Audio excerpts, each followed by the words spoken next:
தமிழ் சினிமாவில் திறமையான இயக்குநர்கள் பட்டியல் எடுத்தால் அதில் கண்டிப்பாக நம்ம ஏஆர் முருகதாஸுக்கு ஒரு மிகப்பெரிய இடம் உண்டு.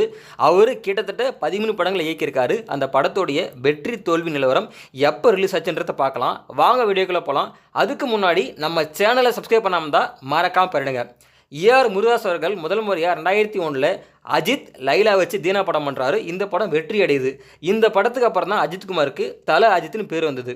அடுத்து 2002 கேப்டன் விஜயகாந்த் சிம்ரனை வச்சு ரமணா படம் பண்ணுறாரு. இந்த படம் முருகதாஸ் அண்டு கேப்டன் விஜயகாந்த் கேரியரில் ஒரு பெஸ்ட் படம் சொல்லலாம். இந்த படம் வெற்றி அடைஞ்ச படம் தான். அடுத்து மூணாவதா 2005 சூர்யா அஸ்வினை வச்சு கஜினி படம் பண்ணுறாரு. இந்த படம் கமர்ஷியலாக மிகப்பெரிய வெற்றி அடைஞ்ச படம் தான்.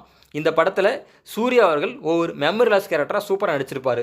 அடுத்து 2006 சிரஞ்சீவி வச்சு தெலுங்கில் ஸ்டாலின் ஒரு படம் பண்ணுறாரு. இந்த படம் ஒரு பொலிட்டிக்கல் ட்ராமா படம் தான். அந்த பீரியடில் ஒரு நல்ல பேசு பொருளாக இருந்துச்சு. இந்த படம் ஒரு வெற்றி அடைஞ்ச படம் தான். திரும்பவும் 2008 கஜினியை ஹிந்தியில் ரீமேக் பண்ணுறாரு. அங்கே ஹிந்தியில் ஆமீர் கான் அஸ்வின் நடிச்சிருப்பாங்க. ஆனால் தமிழில் எடுத்த அளவுக்கு மேக்கிங் வைஸாக ஹிந்தியில் எடுக்கலை. ஆனால் அங்கே ஓரளவுக்கு வெற்றி பெற்ற படம் தான் கஜினி படம். அடுத்து 2011 தமிழில் சூர்யா வச்சு 7ஆம் அறிவுன்னு ஒரு படம் பண்ணுறாரு. இந்த படம் கலெக்ஷன் வைஸாக வெற்றி அடைஞ்ச படம் தான். ஆனால் ஓரளவுக்கு ஒரு மிக்சட் ரிவ்யூ தான் அந்த படம். ஓகே, ஜென்ரலாக பார்த்தா 7ஆம் அறிவு படம் ஒரு ஓகே படம் தான். அடுத்து 2012 தளபதி விஜய் அவர்களை முதல் முறையாக ஒரு ஸ்டைலிஷான ஹீரோவை காட்டியிருப்பார் நம்ம முருகதாஸ் அவர்கள். துப்பாக்கி படம் ஒரு மிகப்பெரிய வெற்றி படம். பாக்ஸ் ஆஃபீஸாக பயங்கரமாக அள்ளிருச்சு கலெக்ஷனை. அடுத்து 2014 இதே துப்பாக்கி படத்தை ஹிந்தியில் ஹாலிடேன்னு ஒரு படம் வச்சு இயக்குறாரு. இந்த படத்தில் அக்ஷய்குமார் பண்ணுறாரு. அங்கேயும் இந்த படம் வெற்றி அடைஞ்ச படம் தான் பாக்ஸ் ஆஃபீஸில். திரும்பவும் 2014 தளபதி விஜய் வச்சு 2வது முறையாக கத்தி படம் பண்ணுறாரு. இந்த படம் தளபதி விஜய் அவர்களுக்கு ஒரு நல்ல பேர் வாங்கி கொடுத்தது.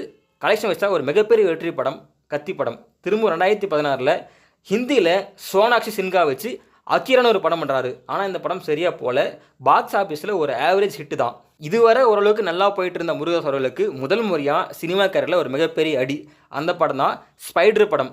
2017 மகேஷ் பாபு நடித்த படம் தான் ஸ்பைடர் படம். இந்த படத்தில் தமிழ் தெலுங்கு 2 வருஷங்கள் எடுத்திருப்பாங்க. ஆனால் அந்த படம் சரியாக போகவே இல்லை. ஒரு மிகப்பெரிய ஃப்ளாப் ஆகி முருகதாஸுக்கு ஒரு சின்ன பிளாக் மார்க்கு.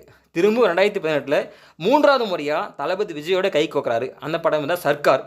ஒரு விரல் புரட்சி பேஸ் பண்ணி படம் எடுத்திருப்பாங்க. இது ஒரு பொலிட்டிக்கல் படம் தான். படம் வந்த புதுசில் பயங்கரமான பேசு பொருளாச்சு. இந்த படமும் சரி ஒரு மிகப்பெரிய வெற்றி படம் தான் கலெக்ஷன் வைஸாக. அடுத்து 2020 தர்பார். எல்லா இயக்குநர்களுக்கும் ரஜினி சாரோட ஒரு படமாவது பண்ண ஆசையாக இருக்கும். அப்படி நம்ம முருகதாஸுக்கு வாய்ப்பு கிடைச்சிது. ஆனால் அந்த வாய்ப்பு திருப்தியாக அமையலை. ஏன்னா தர்பார் படம் சரியாக போல.